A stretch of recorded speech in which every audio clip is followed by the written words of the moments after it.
Salam sepak bola, teman-teman netizen atau warganet yang saya hormati semuanya. Welcome back ke konten terbaru dari channel YouTube Triple B. Dan di konten terbaru hari ini, saya ingin membahas tentang perjuangan dari para pemain Timnas Indonesia U23 yang akan dimulai hari ini dengan pertandingan pertama melawan Laos, kemudian melawan Makau pada tanggal 6 September, dan terakhir melawan Korea Selatan pada tanggal 9 September untuk bisa lolos ke Piala Asia U23 yang akan diselenggarakan di Arab Saudi pada bulan Januari tahun depan.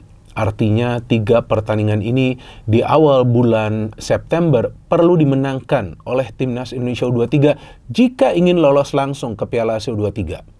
Karena tim-tim yang akan lolos langsung adalah mereka yang menjadi juara grup dari masing-masing grup. Dan memang ada slot juga bagi 4 tim yang nanti akan menjadi runner-up terbaik.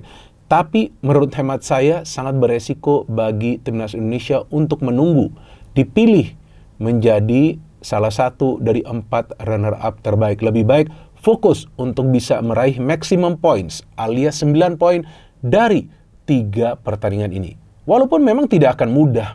Bahkan menurut saya melawan Laos dan Makau juga tidak akan mudah. Karena tidak ada yang pasti dalam sepak bola. Jadi artinya bagi pelatih Timnas U23 Gerald van den Berg, kali ini dia harus betul-betul sudah harus bisa memahami kekurangan dari para pemain setelah Timnas Indonesia U23 gagal menjadi juara dari AFF U23 karena dikalahkan Vietnam di pertandingan final tersebut dengan skor 1-0. Dan apa sebetulnya kekurangan dari Timnas Indonesia U23 dari AFF U23 tersebut? Kalau menurut hemat saya, ini kan menurut hemat saya tentu dari jajaran pelatih mungkin beda lagi versinya. Tapi saya sebagai pengamat boleh dong menyampaikan pendapat saya karena saya kan nonton semua pertandingan dari AFF U23 yang Timnas Indonesia para pemainnya berjuang habis-habisan. Jadi walaupun nggak menjadi juara, tapi kita lihat memang ada perjuangan dari para pemain. Mereka bekerja keras, tapi mereka tidak selalu bermain dengan tenang dan tidak selalu bermain secara cerdas.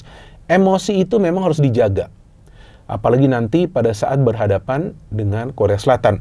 Nah, apa saja kekurangannya? Kalau menurut hemat saya, yang pertama adalah terlalu lama menguasai bola dan terlambat mengambil keputusan. Yang ketiga adalah terlalu cepat melepaskan syuting pada saat ada pemain lain yang sudah free di dalam atau di dekat kotak penalti. Yang keempat adalah sulit untuk bisa melakukan finishing padahal sudah bisa mendapatkan peluang untuk melakukan penyelesaian akhir. Dan yang kelima adalah transisi negatif yang seringkali lamban. Nah, artinya ini ada beberapa kekurangan yang memang tentunya atau seharusnya sudah menjadi catatan evaluasi dari jajaran pelatih. Kan mereka juga punya yang namanya video analis.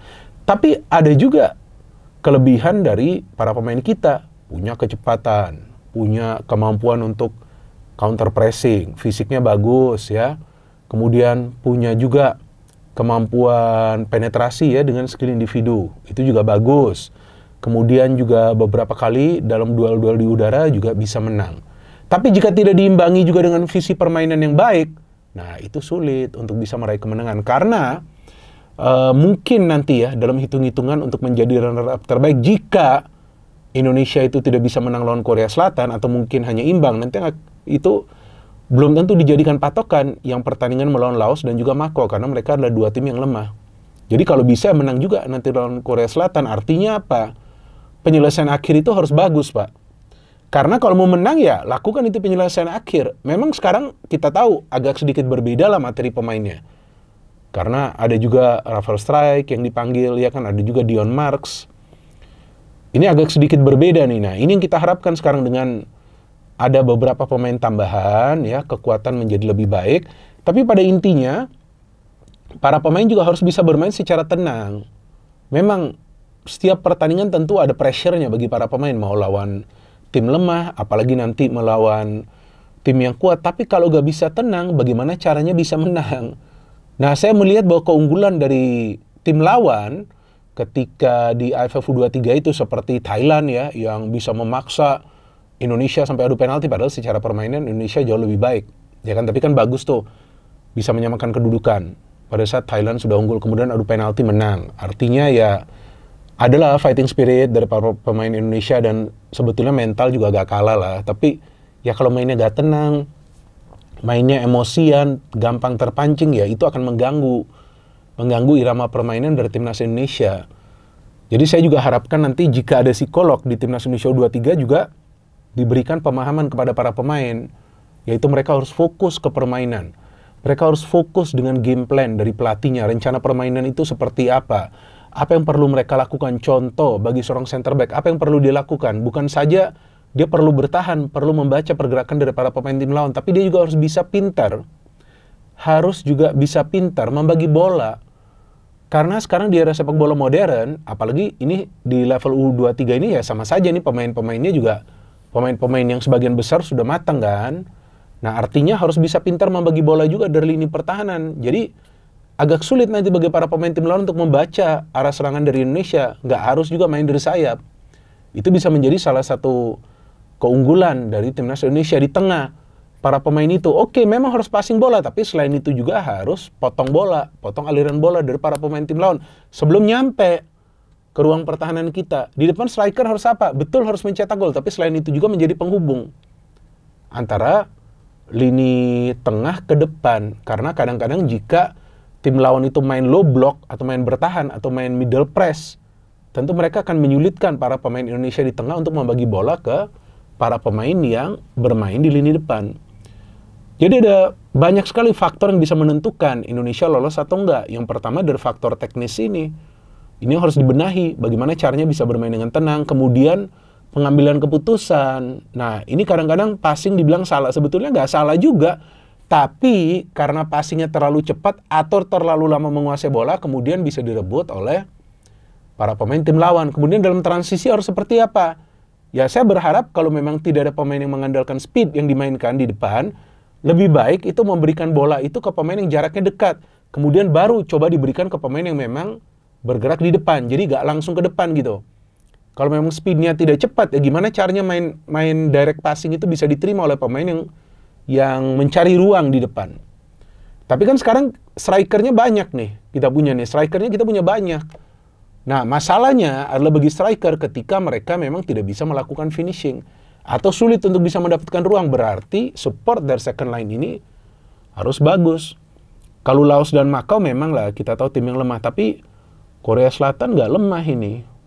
Sama sekali nggak lemah. Mereka punya pelatih yang sangat berpengalaman dan juga mereka punya satu pemain yang bermain di Jerman tuh, saya lupa namanya siapa ya. Ada juga dia main di Jerman juga. Nah, artinya harus hati-hati juga. Dan rata-rata usia para pemain Korea Selatan itu 20 tahunan. Nah, mereka bawa skuad yang sangat muda juga ini.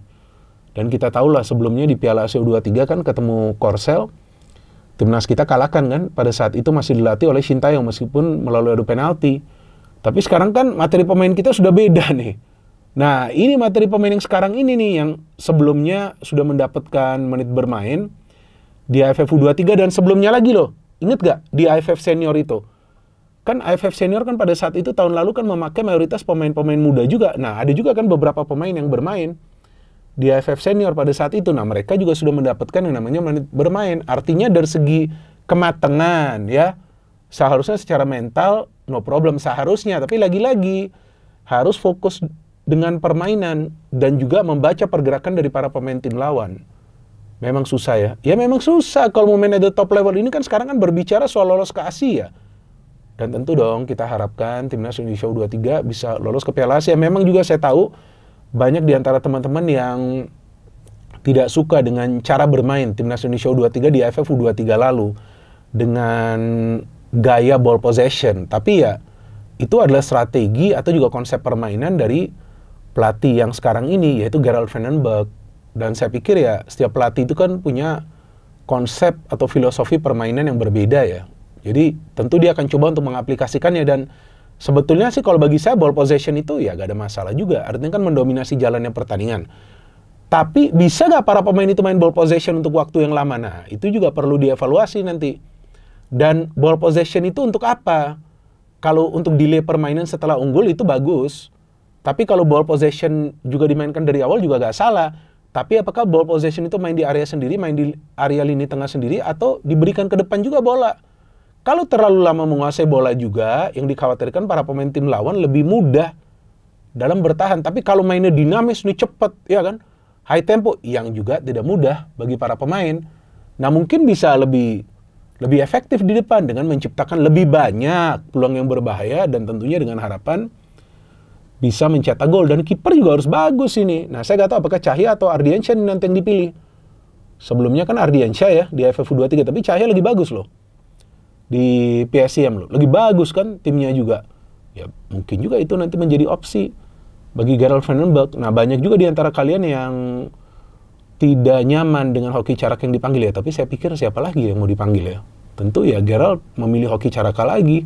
Karena pilihannya juga terbatas. Meskipun memang banyak di antara teman-teman tidak nyaman dengan dia dipanggil. Tapi saya harapkan dengan dia kembali dipanggil, kalau dia diberikan kesempatan, cetaklah gol. Memang bagus sebelumnya juga cetak gol dari adu penalti. Tapi cetak gol juga. Dan di tengah ini kita punya Arkan Fikri, ini motor serangan kita. Dia harus diberikan peran free roll. Biar lebih banyak bisa bergerak. Biar lebih sering bisa berada dalam posisi ofensif. Untuk apa? Untuk memberikan kontribusi. Kalau enggak untuk mencetak assist, ya juga untuk mencetak gol. Donitri juga ada. Jadi bagus, sebenarnya materi pemain ini gak jelek gitu. Tapi ya bagaimana nanti caranya Gerald ini bisa menyatukan mereka dan bermain lebih efektif dibandingkan AFF U23 lalu. Karena ya, jujur ya, waktu lawan Thailand susah mencetak gol, lawan Vietnam apalagi tidak bisa mencetak gol. Jadi teman-teman, kita tunggu perjuangan dari para pemain yang dimulai malam hari ini dan kemudian pada tanggal 6 melawan Macau dan nanti tanggal 9 melawan Korea Selatan. Dan tentu saya akan memberikan update dari perjuangan para pemain. Dan kita semua berharap, kita semua berdoa, dan tentunya kita semua perlu mendukung perjuangan dari para pemain Timnas Indonesia U23 agar Garuda Muda bisa kembali tampil di Piala Asia awal tahun depan. No hate, no politics, only football. Salam sepak bola.